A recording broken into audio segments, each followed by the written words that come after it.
அனைவருக்கும் வணக்கம். மத்திய அரசு ஊழியர்கள் மற்றும் ஓய்வூதியதாரர்களுக்கு ஒரு மகிழ்ச்சியான செய்தி. அதாவது ஊழியர்களுக்கு அதிர்ச்சி அளிக்கும் விதமாக இனி இந்த ஊழியர்களுக்கு பென்ஷன் கிடையாது அப்படிங்கிற ஒரு விதியில் மாற்றத்தை கொண்டு வந்திருக்காங்க. அது என்ன விதி, அதை பற்றின முழு விவரம் என்ன எல்லாமே இந்த வீடியோவில் பார்க்கலாம். ஸோ ஸ்கிப் பண்ணாமல் கடைசி வரைக்கும் பாருங்கள். நம்ம சேனலை சப்ஸ்கிரைப் பண்ணாதவங்க பண்ணி வச்சுக்கோங்க. நம்ம சேனலில் சென்ட்ரல் மற்றும் ஸ்டேட் கவர்மெண்ட் சம்மந்தமான ஆல் அப்டேட்ஸ் போட்டுருவோம். அது மட்டும் இல்லாமல் பென்ஷன் சம்மந்தப்பட்ட முக்கியமான அப்டேட்ஸும் இருக்கும். ஸோ மறக்காமல் சப்ஸ்கிரைப் பண்ணிடுங்க. வாங்க வீடியோக்குள்ள போகலாம். ஃபர்ஸ்ட் ஆஃப் ஆல் பார்த்தீங்கன்னா, மத்திய சிவில் சர்வீஸ் அதாவது ஓய்வூதிய விதிகள் 2021 கீழ் அரசாங்கம் ஒரு பெரிய மாற்றத்தை செய்துள்ளது. இது மத்திய அரசு பணியை விட்டு வெளியேறி பொதுத்துறை நிறுவனங்களில் சேர்ந்த ஊழியர்களை நேரடியாக பாதிக்கும்.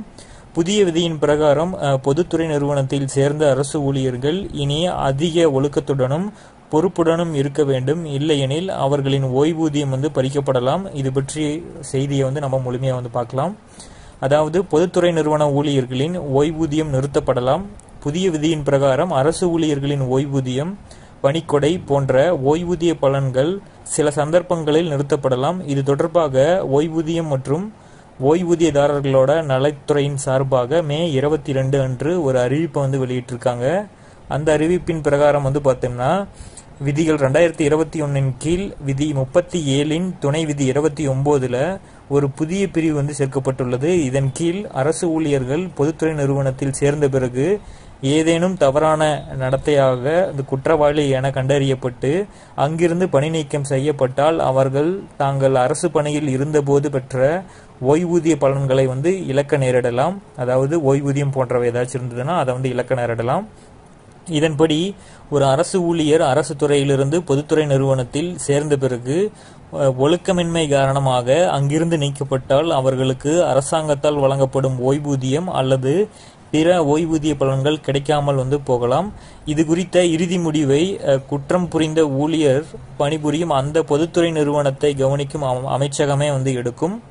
ஸோ முன்னதாக ஒரு பொதுத்துறை நிறுவனத்தில் சேர்ந்த பிறகு ஒரு ஊழியர் பணி நீக்கம் செய்யப்பட்டால் அவர் அரசு ஊழியரில் இருந்தபோது பெற்ற ஓய்வூதிய பலன்கள் பறிக்கக்கூடாது, அதாவது பறிக்கப்படாது என்ற விதி இருந்துச்சு.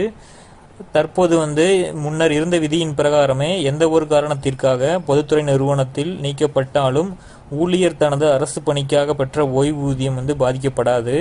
ஆனால் ஒரு அரசு ஊழியர் அரசு துறை பொதுத்துறை நிறுவனமாக மாற்றப்படும் போது அதன் ஊழியர்களுக்கு ஓய்வூதியம் எவ்வாறு வழங்கப்படும் என்பதை விதி 37 கூறுகிறது.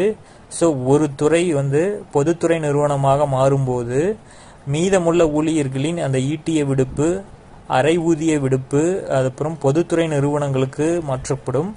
மேலும் ஊழியர்களோட வருங்கால வைப்பு நிதி இந்த புதிய நிறுவனத்தின் PF கணக்கிற்கு மாற்றப்படுகிறது. ஸோ இதெல்லாமே இந்த சேஞ்சஸ் எல்லாமே இருக்கும். ஒரு துறையிலிருந்து அவர் பொதுத்துறைக்கு வரும் பொழுது இந்த சேஞ்சஸ் இருக்கும். அந்த இடத்துல அவர் குற்றம் புரிகிறாரு அப்படிங்கிற பட்சத்தில் அவர்களுக்கான அந்த ஓய்வூதிய பலன்கள் அனைத்துமே உடனடியாக ரத்து செய்யப்படும் அப்படிங்கிறத தெளிவாக குறிப்பிட்டிருக்காங்க. இதை உங்கள் நண்பர்களுக்கும் கூட பணியாற்றக்கூடிய பணியாளர்களுக்கும் ஷேர் செய்யுங்க. அது மட்டும் இல்லாமல் நம்ம சேனலை மறக்காமல் சப்ஸ்கிரைப் பண்ணி பக்கத்தில் இருக்கிற பெல் ஐக்கானையும் பிரஸ் பண்ணி வச்சுக்கோங்க. அப்போ தான் நம்ம போடக்கூடிய ஒவ்வொரு வீடியோவும் உங்களுக்கு வரும். தேங்க்யூ.